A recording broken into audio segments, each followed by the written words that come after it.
2022 Pokemon VGC Worlds Finals is upon us. It's tomorrow. And to kind of build the hype and enjoy the moment, I decided to simulate the Worlds Finals match that we're going to be seeing tomorrow between myself and my friend Ally. He is using Idu's team, and I'm using Casty's team.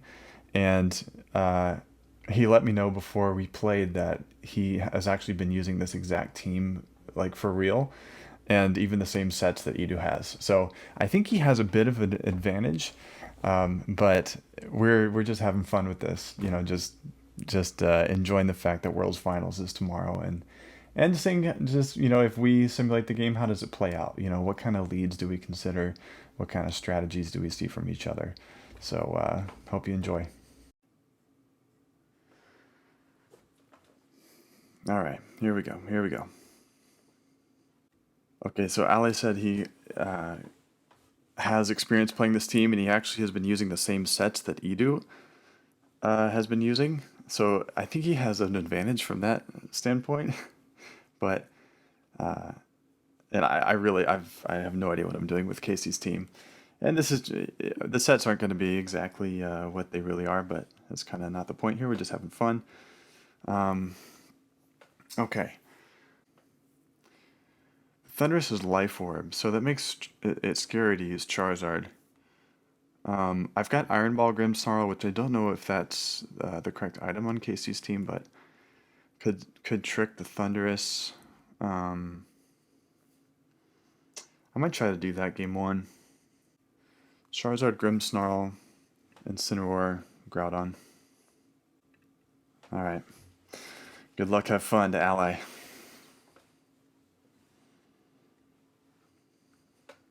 Okay. Okay. So let's max guard and just go ahead and trick. Grimmsnarl could faint here. Okay. It's good play.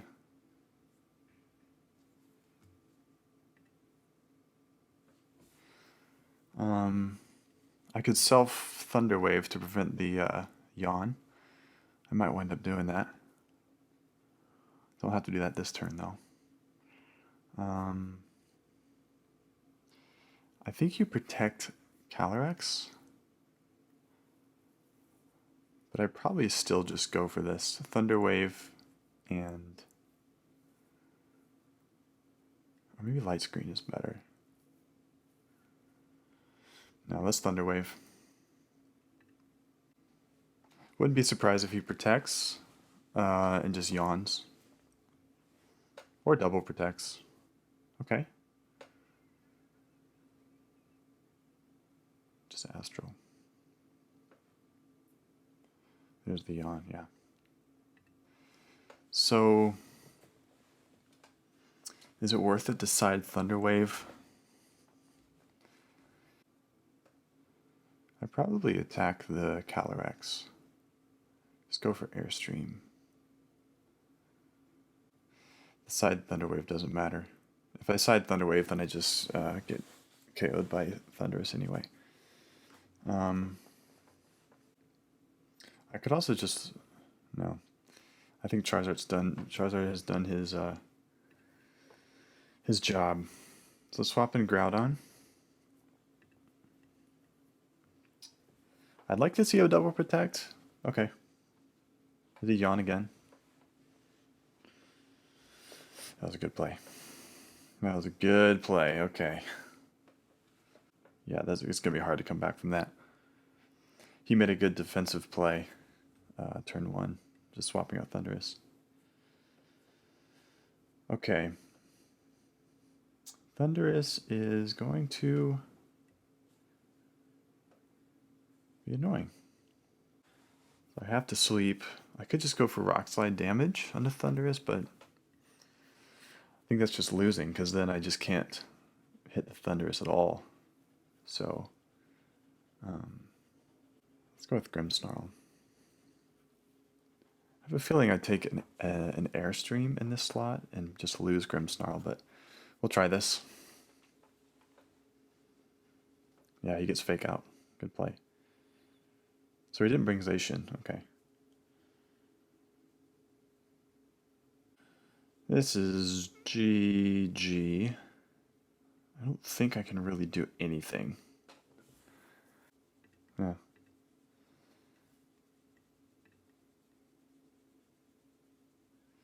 Maybe my only out is like he goes for max guard Thunderous, just trying to be way too safe.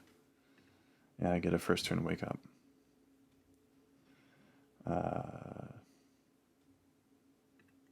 Or a Flare Blitz burn. I don't know. He probably just fakes out Incineroar and attacks the Charizard. Yep. Okay. So you've got Gastrodon in the back, and I think he could KO either of my Pokemon with a double up. So he wants to call. He wants to call if I protect Groudon here or not. The protect is kind of obvious. I'll go for it. It's actually better to Flare Blitz Rillaboom here. Good play. Nice. Yeah. So he probably goes for Fly and Yawn.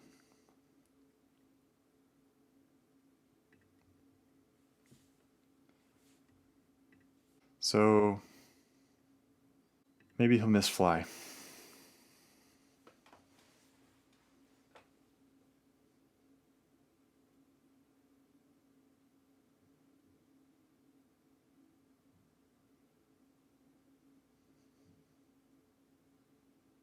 Okay, good game.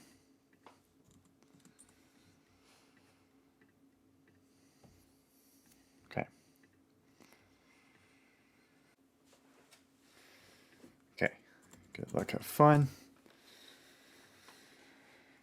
I'm fine with my strategy in game one, but he just made a great defensive play. He wanted to scout the Grimmsnarl item and swap out his Thundurus because we both know that the Thundurus is the main threat on his side. So I could try something completely different. I could go Regieleki Lunala and just like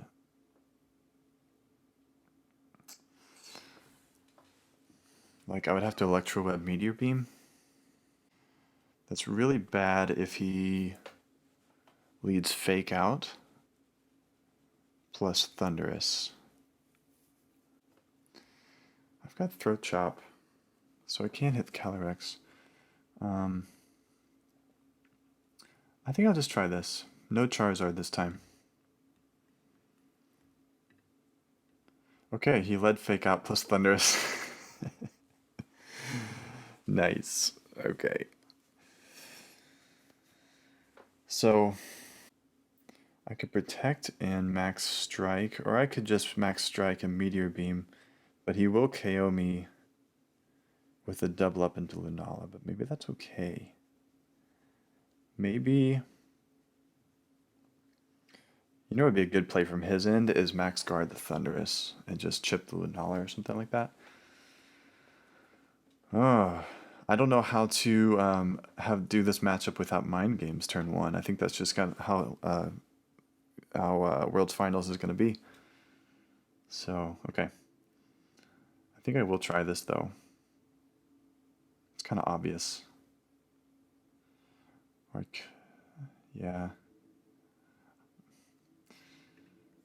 Okay. Hopefully he doesn't max guard.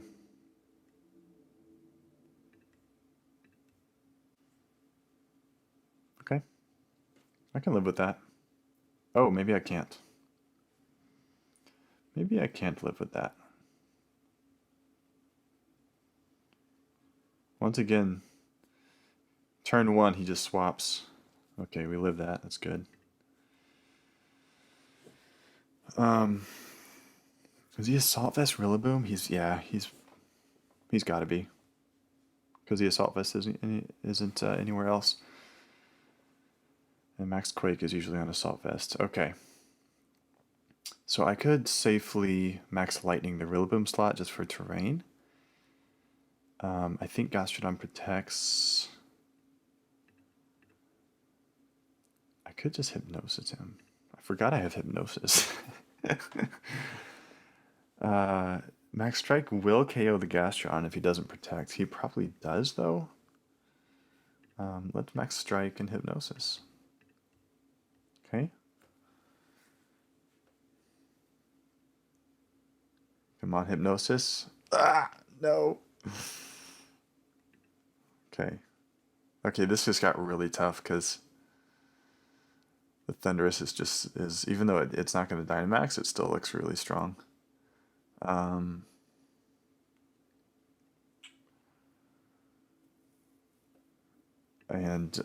Well, the Calyrex actually looks even better than the Thundurus and back. Man, does +1 Meteor Beam KO the Gastrodon at +2 special defense? I don't know. I'm not going to overthink this though. Let's just Parting Shot.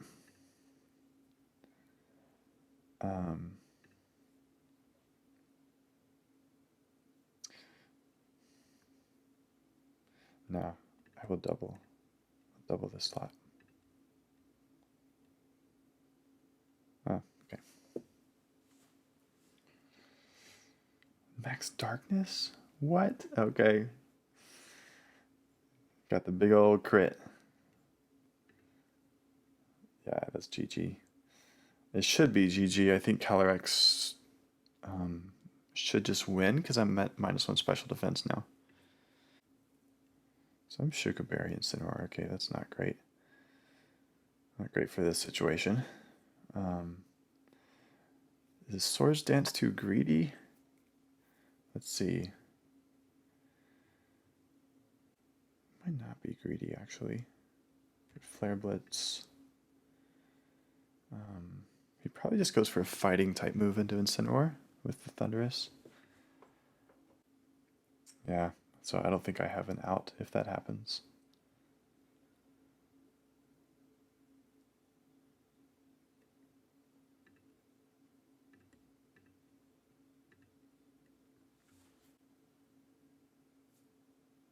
That still does a lot. Yeah.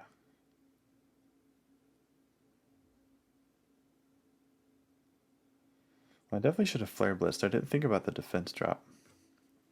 But I think Flare Blitz recoil would have KO'd me, and then I can't beat the Calyrex anyway. I mean, yeah, either way, it doesn't matter.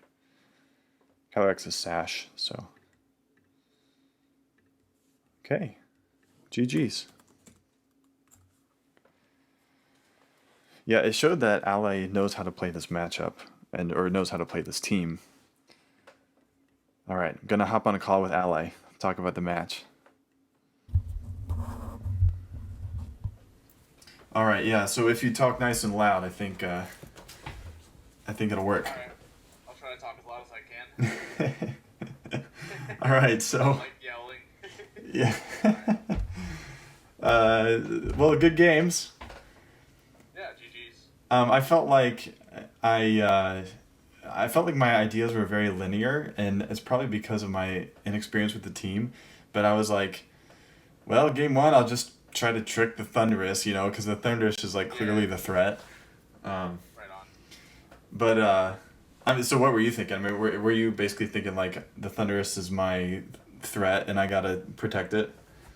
Yeah, basically. So going into game one, I wasn't completely sure if you were gonna go with the Alecki and Lunala mode right away.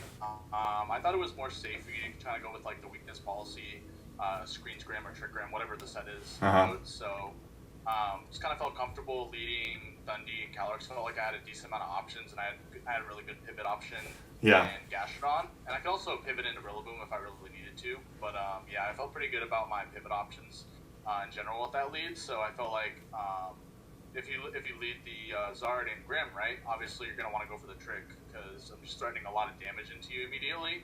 So I figured just swapping into the Gastrodon immediately and just wasting a turn of your max, and then kind of going from there was like a pretty good game plan. Yeah.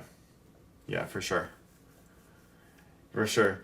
I feel like now KSD could surprise us tomorrow, like, But I feel like Idu's team just has the upper hand in terms of like the faster Pokemon, the more like um, potent immediate threat. You know, Yeah. like the Charizard is scary for a lot of teams, but against the Office of Thundurus, the Charizard is just really scared. Um, Yeah. and that's kind of the point of the Mon. So, uh, And he doesn't really have the weakness policy trick up his sleeve like he probably did in the Swiss rounds. yeah. So I mean, Edu is going to be prepared for that. Edu is one of the best positioning players I've ever seen. And I just think if he can position his Gastrodon and his Thundurus really well in this matchup, I think he takes it. Mm-hmm. I think the key thing for Casty in this matchup, I think like it's gonna depend on what the third move is on Regieleki, if it's balanced or if it's max strike like you had. Mm-hmm. Because I think like if he's able to leverage that really well, and just get some reads right as far as like reading Edu swaps and stuff, I think he could definitely win it. But I do agree with you. I do think the matchup is in Edu's favor. So it'll be interesting to see what Casty cooks up. Yeah. Yeah, it will. And hypnosis, that might be a huge a huge factor. Like, Yeah, because in that game too, if you would have hit that hypnosis, it would have been a completely different game, right? yeah, yeah. I've only seen him go like I don't know if he's like a default to hypnosis kind of guy, you know. I think I've only seen him use it once on the stream, but yeah, it really could. Like if he gets the speed advantage with Regieleki and then just spams hypnosis, like it could just be like a 4-0. Like Yeah. so Yeah, and yeah, I think the key component too is that Lunala being really fast too, right? So yeah. if he does have airstream on that Aleki, which some special Regielekis do carry, it could make things pretty interesting, right? Because say on that turn 1, I make a swap into Gastrodon, expecting like a max lightning or a max airstream meteor beam play, and then you max airstream my Calyrex and Moongeist beam. Now we're playing a completely different game, and I'm on the back foot. Yeah. Yeah. So I think it's going to come down to the sets and just the preparation. You know what I mean? I'm not too sure which direction the match is going to go 100%, but I do think that Edu is favored. Yeah. Yeah, I do too. It's crazy that Edu, like, I mean, this team has been around for, what, we're in August, so like 6 months or something like that? Yeah. Like, and it's just come back around to being in finals. It's amazing. Yeah, it's crazy. And during the whole time of the format, I told people all the time, don't sleep on this team. This team has the tools to deal with pretty much any matchup. One of the worst matchups is that Calyrex Ice Palkia matchup that he played Paul in top 4. Mm-hmm. And the fact that he was able to win that was incredible. Mm-hmm. That just goes to show you how well this team can pivot, how well it can play. Like, him being able to play like the slow 20-turn game with Paul's Trick Room team was like super crazy. Yeah. Yeah, for sure. That's what Gastrodon provides. Because, like, Blastoise on the other iteration of this team is, like, really tricky with turn 1 stuff because it's like, is the Blastoise going to fake out? Is it going to yawn? Is it going to Dynamax or Gigantamax? But the Gastrodon is so good for that positional, like, defensive play style, which I think favors Edu a lot. Like, it makes a lot of sense for him. Definitely. Yeah. Yeah, and I played the Blastoise iteration a lot during Series 12, and I always felt like a lot of matchups were a lot harder with the Blastoise than the Gastrodon. The Gastrodon just provides so much support, just the threat of being able to swap in on those water moves and protect its instant, protect its Zacian. It's just really, really strong. Mm-hmm. Mm-hmm. Well, Ali, that was fun. Thanks, man. Yeah, absolutely, man. Thanks for having me on. For sure. This will be fun. We'll touch base with come finals tomorrow. Yeah, for sure. All right. We'll see you. Have a good night.